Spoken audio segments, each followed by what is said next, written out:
Hi, I'm Tricia Smith, one of the Springford nurses, and we just want to give a little information about what contact tracing is going to look like this year at Springford. What we'll first have to do is we need to call the family of the student, the parents of the student, and determine the start of infection. Because whenever that person started having symptoms or tested positive, we need to go back 48 hours, and that's when we can start determining who would be considered a close contact. Just like last year, we have to follow those suggested symptoms to determine whether or not we need to exclude for that. So then this gives us the dates that we need to go back and look at seating charts to determine who, if anyone, would be considered a close contact to the symptomatic student. What we have to do now is we need to determine whether or not, one, the symptomatic student was masked, because that will determine how far away anyone else can be. And then we also have to determine if anyone in that close contact area was masked. While masks are mandated, as long as no one is closer than 3 feet apart of an infected person for greater than 15 minutes, all close contacts will remain in school because they were masked. They will still be notified that there was a positive, but no healthy student needs to be sent home. Only the symptomatic student gets sent home, the one who tested positive. And then we would hope that anyone else who's remaining at school, any of those close contacts, would please let us know if they started to become symptomatic. In a situation where masks are not mandated, we need to look at everyone who was within 6 feet for greater than 15 minutes or more from 48 hours prior to the start of infection in every class that student was in. We need to determine if the infected individual was masked.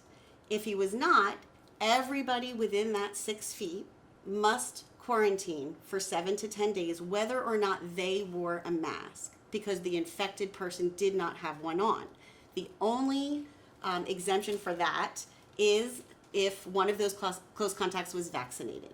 A vaccinated person, whether or not there's a mask, does not need to quarantine unless the vaccinated person has symptoms. Now let's go back to our infected individual.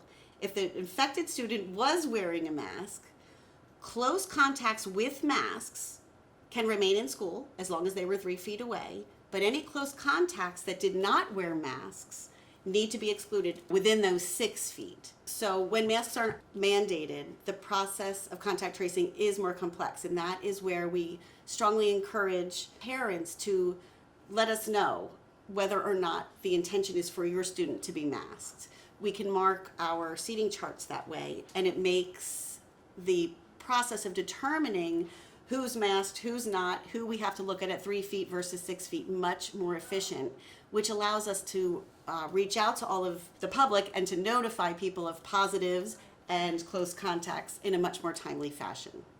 Once we determine who the close contacts are, we'll make a call to the parents of the students that are affected as a close contact and need to be quarantined.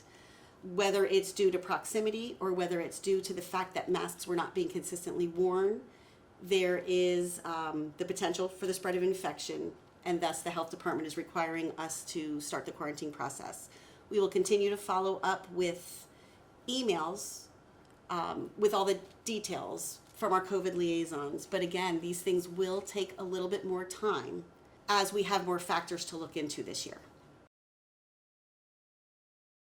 A vaccinated person, again, can be a close contact and not have to quarantine unless that vaccinated person is experiencing symptoms. The only other reason that a close contact would not have to quarantine, that if the infected student was wearing a mask, a student within 6 feet that is also masked does not have to quarantine unless that student was closer than 3 feet. It shrinks our close contact radius, our circle, to 3 feet rather than 6. So if we receive notification on a Friday that a student's positive, we're going to ask the date that the symptoms started. So let's say that the symptoms started on Wednesday, the Wednesday previous, and they went for a test and it took a couple days to get the results back. We then need to look at, was that student in the building Wednesday, and go back 48 hours prior to Wednesday. So we're going to contact trace the day that the student was last in the building, which for this argument we'll say was Wednesday, and Tuesday and Monday. we'll be looking at seating charts for all of those days, looking at mask wearing or non-mask wearing for all those days, and be looking at vaccination status.